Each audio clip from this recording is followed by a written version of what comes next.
Good day friends, welcome back to my channel. I hope आप सब अच्छे से होंगे एंड आई ऑल्सो होप कि आपने सिंपल प्रेजेंट टेंस के वीडियोस देखे होंगे। तो फ्रेंड्स, आज से हम अपनी शुरू कर रहे हैं सिंपल पास्ट टेंस की सीरीज। तो हम चलिए आज के सेशन में देखेंगे कि पास्ट टेंस का यूज कैसे होता है, किन सिचुएशंस में होता है। तो चलिए समझते हैं हम पास्ट टेंस के बारे में। Simple simple past tense, past tense. So इनका पास्ट टेंस का यूज कैसे होता है हम समझते हैं। फर्स्ट सिचुएशन है actions actions already already completed completed. चलिए समझते हैं हम इसको। एक्शंस ऑलरेडी कंप्लीटेड, ये उन एक्शंस को के बारे में बताता है जो ऑलरेडी कंप्लीट हो चुका है। Actions that are already completed and it has nothing to do with the present, it is like a closed event. चलिए समझते हैं हम एग्जांपल के through. I watched a movie last night. तो मैंने मूवी लास्ट नाइट देखी थी। अब इसका प्रेजेंट से कुछ भी रिलेशन नहीं है, it is a closed event. तो हम वहां पे पास्ट टेंस का यूज करेंगे। देखते हैं एक दो और example. She bought a new dress yesterday. तो उसने नया ड्रेस यस्टरडे खरीदा था, मतलब कल खरीदा था। अब वो एक क्लोज्ड इवेंट है, इसे वो एक्शन कंप्लीट हो चुका है। It has nothing to do with the present, इसका प्रेजेंट से कोई लेना देना नहीं है। और they prepared a project 2 hours ago। So उनने 2 घंटे पहले वो प्रोजेक्ट प्रिपेयर कर लिया है। सो वो एक अब क्लोज्ड इवेंट हो गई है, मतलब अब इसका प्रेजेंट से कुछ भी मतलब नहीं है। So those actions which are completed, it happened in the past and it has nothing to do with the present, it is a closed event, then in those situations we use simple past tense। I hope friends अभी आपको समझ में आया होगा कि past tense का use कैसे होता है। Actions which are already completed in the past. देखते हैं दूसरी सिचुएशन। सो पास्ट टेंस का यूज, सिंपल पास्ट टेंस का यूज होता है पास्ट हैबिट्स और रूटीन्स के बारे में। जब हम पास्ट हैबिट्स या रूटीन्स की बात करते हैं तब भी सिंपल पास्ट टेंस का यूज होता है। चलिए समझते हैं इसको। सो जब हम सिंपल पास्ट हैबिट्स के बारे में बात करते हैं, इसका क्या मतलब है कि जो हैबिट्स जो हम पास्ट में करते थे, which we were doing it regularly in the past, but at the present we are not doing it, actions which were happening before but at the present it is not happening. For example, I played badminton every Saturday when I was a child। तो I was playing badminton every Saturday, मतलब मैं हर Saturday badminton खेलती थी। कब खेलती थी? जब मैं बच्ची थी, when I was a child.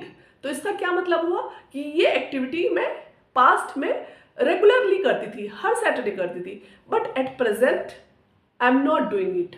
So the action that was happening earlier, repeatedly it was happening, but it has nothing to do with the present. अभी वो काम मैं नहीं करती हूँ। चलिए देखते हैं एक और example. When I lived in Poland I ran in the park every day. तो क्या मतलब हुआ इस सेंटेंस का कि जब मैं पोलैंड में थी तो मैं पार्क में हमेशा रन करती थी। तो वो एक्टिविटी मैं पास्ट में करती थी regularly, but now I am not doing that activity. Now that activity has nothing to do with the present. So I hope friends अभी आपको ये पॉइंट समझ में आया होगा कि पास्ट हैबिट और पास्ट रूटीन, जो काम हम पास्ट में रेगुलरली करते थे बट अभी at present we are not doing it, in those cases also we will use simple past tense. चलिए समझते हैं एक और सिचुएशन। पास्ट फैक्ट्स और पास्ट सिचुएशन। past situations.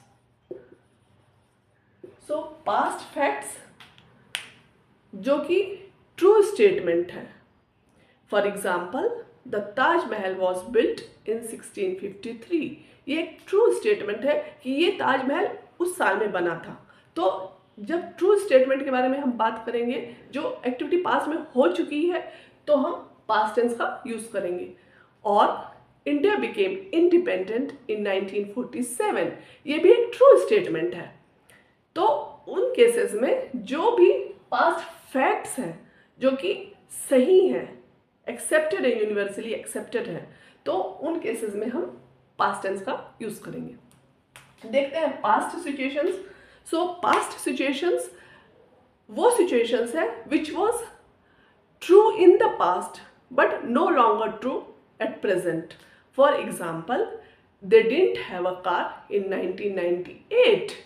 मतलब कि इन 1998 में उनके पास कार नहीं थी, but now they have a car. मतलब पास्ट की सिचुएशन के बारे में बताते हैं जब हम, वो उस समय की सिचुएशन थी कि उनके पास उस समय कार नहीं थी, but now at present that situation is no longer exist. और ही वॉज शाई इन स्कूल. तो इसका क्या मतलब हुआ कि जब वो स्कूल में था तब वो शाई था, but now he is no more shy, he is confident. तो वो पास्ट की सिचुएशन थी, but no longer true at present. तो उन सब केसेस में भी हम सिंपल पास्ट टेंस का यूज करते हैं. तो आई होप, आई नो थोड़ा ये कंफ्यूजिंग है, तो अगर आप इसे बार बार देखेंगे, प्रैक्टिस करेंगे, तो आपको थोड़ा इसे क्लियर होता जाएगा फ्रेंड्स.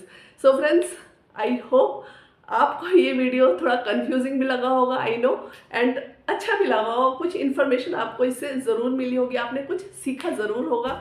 तो अगर आपको ये मेरा वीडियो अच्छा लगा है तो लाइक, शेयर, सब्सक्राइब करना बिल्कुल भी मत भूलिएगा. नेक्स्ट सेशन में हम समझेंगे पास्ट टेंस के स्ट्रक्चर के बारे में. And I also request you all कि आप रेगुलर एंड इरेगुलर वर्ब्स का वीडियो ज़रूर देखिए, क्योंकि आपको ये हेल्प करेगा पास्ट टेंस को समझने में और भी अच्छे से. तो फ्रेंड्स, मिलते हैं नेक्स्ट सेशन में पास्ट टेंस के स्ट्रक्चर के साथ. तब तक सीखते रहिए, प्रैक्टिस करते रहिए और अपना ध्यान रखिए. Bye bye, love you all, take care.